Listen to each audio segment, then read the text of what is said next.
अस्सलाम वालेकुम। आज जो हम परफॉर्म करने वाले हैं ये सेकेंड ईयर फिज़िक्स का प्रैक्टिकल है, जो कि सेकेंड ईयर फिज़िक्स की न्यू बुक जो कि इस वक्त आपको स्क्रीन पे नज़र आ रही है उसका प्रैक्टिकल है और एक्सपेरिमेंट नंबर 20 है और ये पेज नंबर 40 पे मौजूद है। इस एक्सपेरिमेंट का ऑब्जेक्ट जो गिवन है वो है find the relation between current and the capacity when different capacitors are used in circuit.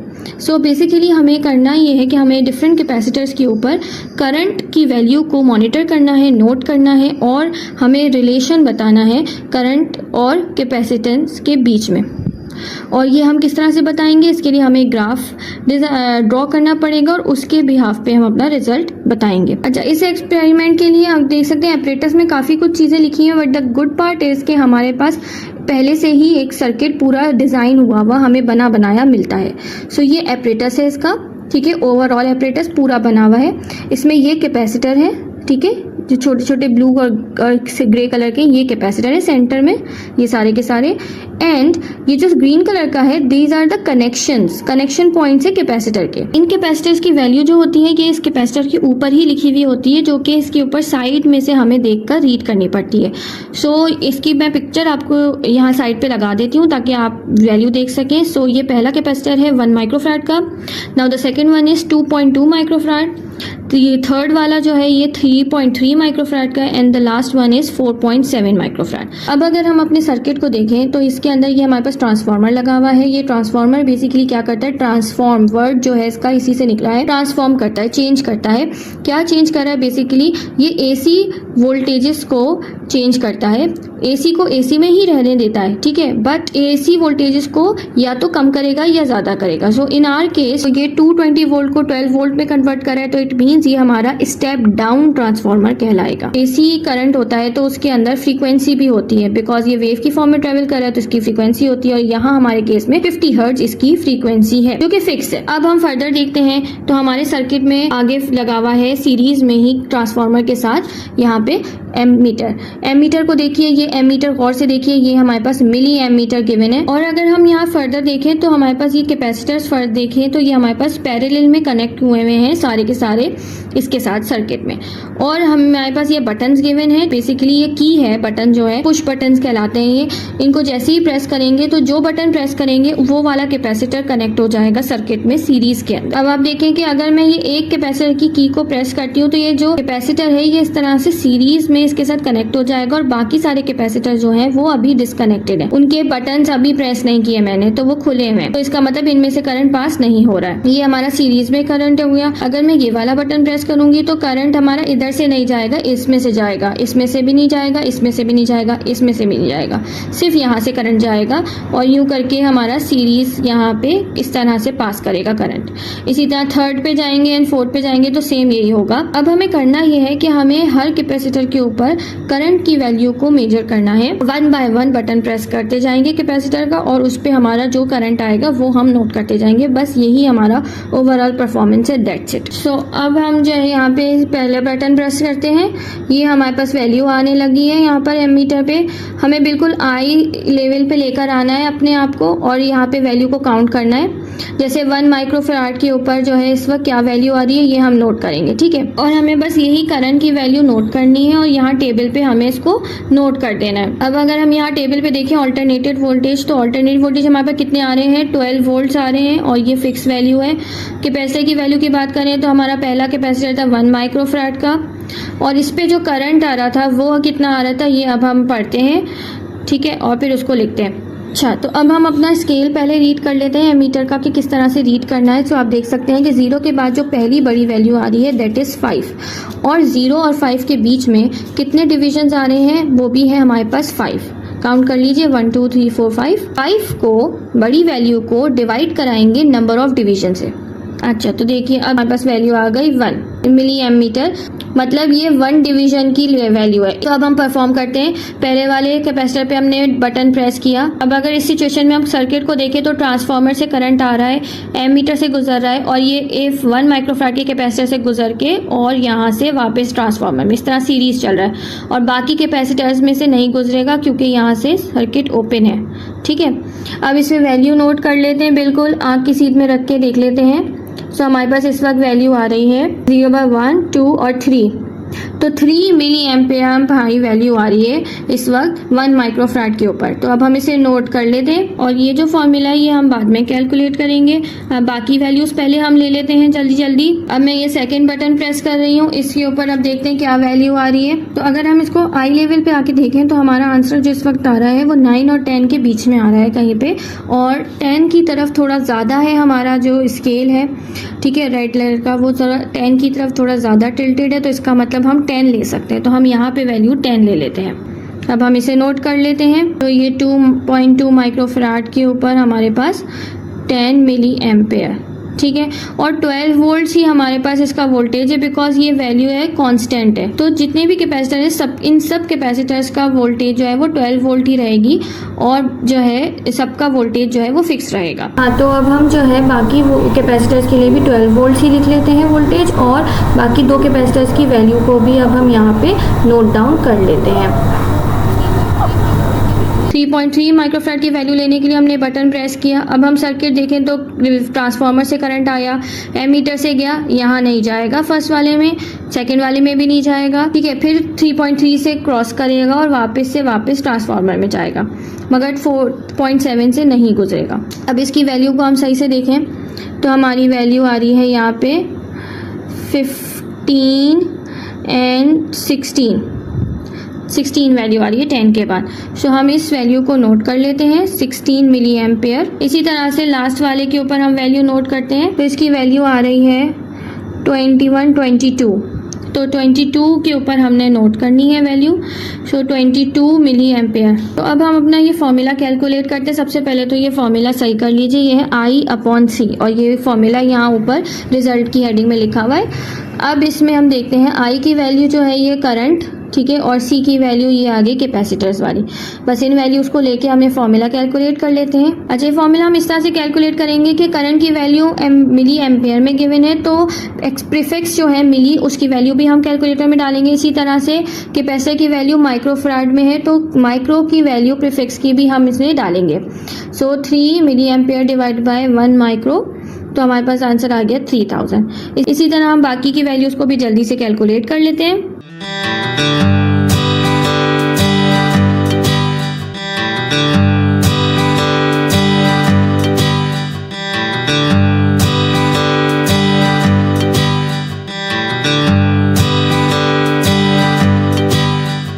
ये हमारे पास सारी वैल्यूज़ कैलकुलेट हो गई हैं।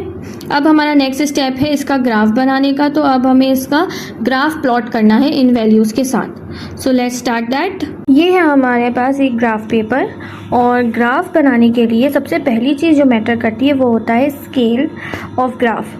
स्केल में हम ये लिखते हैं कि हम एक्स एक्सिस पे क्या प्लॉट करने वाले हैं और वाई एक्सिस पे क्या प्लॉट करने वाले हैं, और उसके लिए हमें अपने ग्राफ पेपर को अच्छे से समझना ज़रूरी है। तो ग्राफ पेपर में हम ये चीज़ देखते हैं कि हमारे पास जो है एक्स एक्सिस किस जगह पे प्लॉट हो रहा है और वाई कहाँ हो रहा है। सो जो एक्स एक्सिस होता है वो हॉरिजॉन्टल वे में प्लॉट होता है, और वर्टिकल साइड पे जो है हमारे पास वाई एक्सिस प्लॉट होता है। अब हम जो है एक्स एक्सिस बना लेते हैं अपना, ठीक है, और वाई एक्सिस भी बना लेते हैं इसके ऊपर, और ये हमारे पास हो गया ओरिजिन 0।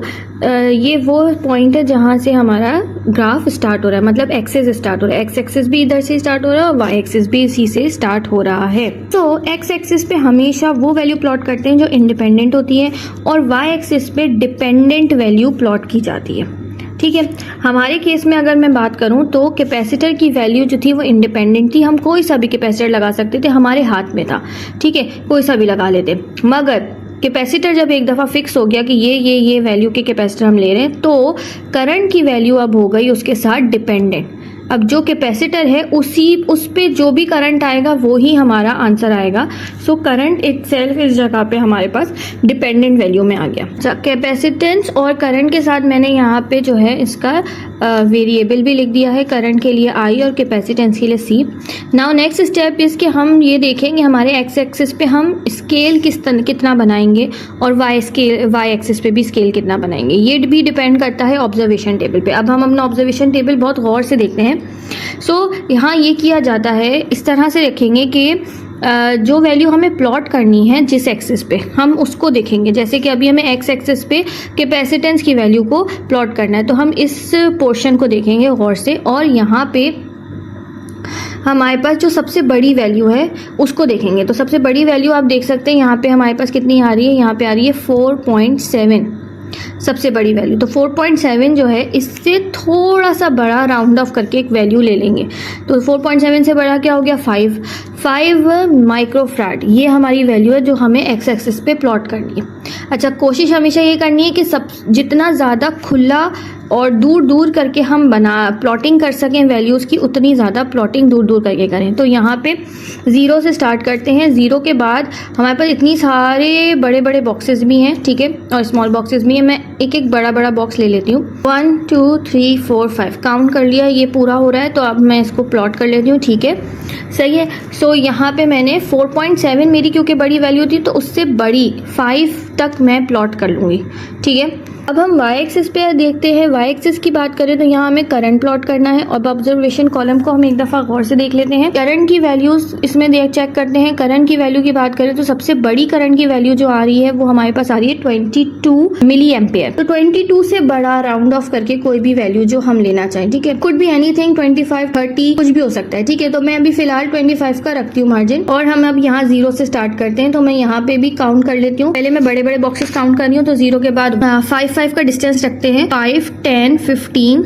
20 25। हाँ, तो ये आ रहा है। तो हम जो है इसमें पूरा इसको मार्क कर लेते हैं सारी वैल्यूज को। अब हम इसी को ही अपने पास यहाँ स्केल में भी मेंशन कर लेते हैं। जब हमने फाइनल कर लिया अपना स्केल, ठीक है, तो अब यहाँ लिख लेते हैं। सो हमारे पास क्या है, एक्स एक्सिस पे 10 स्मॉल बॉक्सेस हैं जो कि इक्वल्स टू हैं 1 माइक्रोफैराड के, और y एक्सिस की बात करें तो मेरे पास 10 स्मॉल बॉक्सेस हैं जो कि इक्वल हैं 5 मिली एम्पेयर के, ठीक है। तो ये मैंने यहाँ मेंशन कर लिया। अच्छा देखें, ग्राफ से रेलेवेंट 2-3 रूल्स और हैं। जैसे कि आपने ओरिजिन के बाद जो भी वैल्यू लेनी है, जब वो एक दफ़ा डिसाइड हो गई तो उतनी ही वैल्यू को आपने आगे डिस्टेंस में मेंटेन रखना है। मतलब जैसे 0 के बाद 1 है तो 1 के बाद 2, 2 के बाद 3, 3 के बाद 4। ऐसा नहीं हो सकता कि 0 के बाद 1 है तो 1 के बाद 3 आ गया, 3 के बाद 4 आया, 4 के बाद 7 आ गया। इस तरह नहीं कर सकते, ठीक है। आपने सेम वैल्यू को ही रिपीट करना है, सेम डिस्टेंस होना चाहिए। इसी तरह से जो है y एक्सिस पे भी सेम यही चीज़ होगी। अब नेक्स्ट बात करें तो नेक्स्ट चीज़ ये कि मतलब नंबर ऑफ बॉक्सेस, अगर आपने 0 और 1 के बीच में 10 बॉक्सेस लिए हैं स्मॉल, ठीक है, जैसे कि इस केस में हमने किया, तो आप आगे भी 10 बॉक्सेस का ही डिफरेंस रखेंगे। ऐसा नहीं होगा 0 के बाद 1 जो है वो 10 बॉक्सेस के बाद आ रहा है तो 1 के बाद 2 जो है वो 5 बॉक्सेस के बाद ले लिया, या जगह कम है तो थोड़ा कम कर लो, और 2 के बाद 3 जो थी वो थोड़े ज़्यादा बॉक्सेस के बाद ले लिया। ऐसे नहीं हो सकता।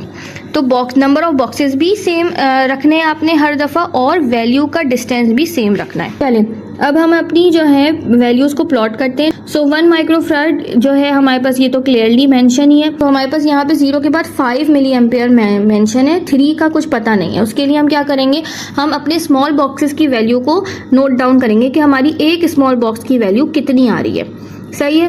उसके लिए क्या करना पड़ेगा कि हम कैलकुलेट करेंगे। 0 के बाद पहली बड़ी वैल्यू हमारे पास आ रही है 5, और 5 और 0 के बीच में जो नंबर ऑफ बॉक्सेस हैं वो कितने हैं, 10। तो हम इसे कैलकुलेट करते हैं, 5 डिवाइडेड बाय 10। तो 0.5 जो वैल्यू आई ये हमारी एक स्मॉल बॉक्स की वैल्यू है, ठीक है। इसके हिसाब से अगर हम काउंट करें तो 0.5 1 1.5 2 2.5 एंड 3, ये है पॉइंट जहाँ पे 3 आ रहा है, ठीक है। इसको हम डॉटेड लाइन से मेंशन करते हैं, और 1 और ये 3 इन दोनों का जो इंटरसेक्शन है, जहाँ ये ज्वाइन हो रहा है, इस जगह पे हम अपना डॉट बना के इसको सर्कल कर लेते हैं। दिस इज द वैल्यू, ये हमारी पहली वैल्यू प्लॉट हो। चलिए नेक्स्ट वैल्यू लेते हैं। नेक्स्ट वैल्यू हमारे पास है 2.2 माइक्रोफैराड के ऊपर 10 मिली एम्पेयर करंट। तो 2 माइक्रोफैराड के लिए हमें सबसे पहले तो ये पता होना चाहिए कि एक्स एक्सिस पे स्मॉल बॉक्सेस की वैल्यू क्या है, ठीक है। तो इसके लिए हम वापस से देखेंगे 0 और 0 के बाद पहली बड़ी वैल्यू आ गई 1। 0 और 1 के बीच में कितने स्मॉल बॉक्सेस हैं, 10 स्मॉल बॉक्सेस हैं। तो हमारे पास हो गया 1 डिवाइड बाय 10, और इसका आंसर आ गया 0.1। मतलब 1 स्मॉल बॉक्स की वैल्यू हो गई 0.1। इस हिसाब से अगर हम बात करें तो 2 के बाद 2.1, और ये वाली वैल्यू हो गई 2.2।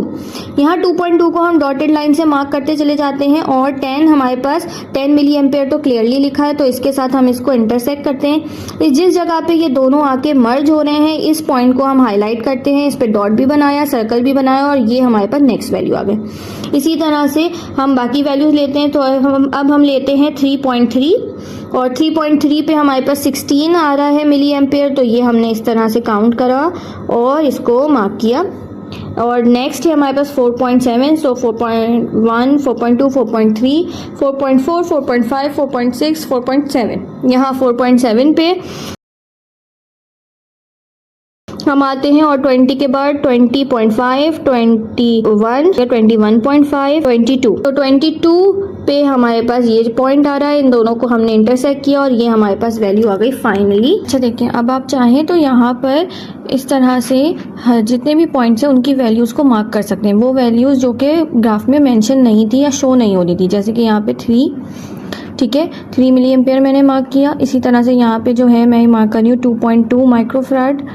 इसी तरह से अब हम मार्क करेंगे यहाँ पे 3.3 माइक्रोफैराड, फिर यहाँ पे 4.7 माइक्रोफैराड। तो ये इसी तरह 5 एक्सिस पे आते हैं, तो यहाँ पे हमारे पास ये आ गया 16 मिली एम्पेयर और ये वैल्यू आ गई हमारे पास 22 मिली एम्पेयर। ये हो गया अब हमारे पास पूरा का पूरा ओवरऑल ग्राफ के सारे पॉइंट्स मार्क। अब हमें क्या करना है, इसको जो है ज्वाइन करना है स्ट्रेट लाइन में, बट उसके लिए अब हम स्केल यूज़ नहीं करेंगे, हम फ्री हैंड बनाएंगे पेंसिल से। सो पेंसिल से आपने ऐसे करके लाइन ड्रॉ करनी है और ये हमारा जो है फाइनल ग्राफ तक रेडी हो गया है। रिजल्ट की बात करें तो ये देखिए, रिजल्ट के हिसाब से एक स्ट्रेट लाइन आनी चाहिए थी और वही हमने अचीव कर लिए। तो this is the final graph. ये प्रैक्टिकल अब यहाँ पे ख़त्म होता है। आई होप मैंने अच्छे से एक्सप्लेन किया होगा। ये प्रैक्टिकल डिटेल में मैंने पूरी कोशिश की है कि अच्छे से एक्सप्लेन कर दूँ। सो स्टिल अगर किसी को कोई प्रॉब्लम है, कुछ चीज़ क्लियर नहीं है, तो कमेंट में ज़रूर पूछिएगा, मैं ज़रूर रिप्लाई करूँगी। और अब हम इंशाल्लाह नेक्स्ट प्रैक्टिकल में मिलते हैं, तब तक के लिए अल्लाह हाफिज़।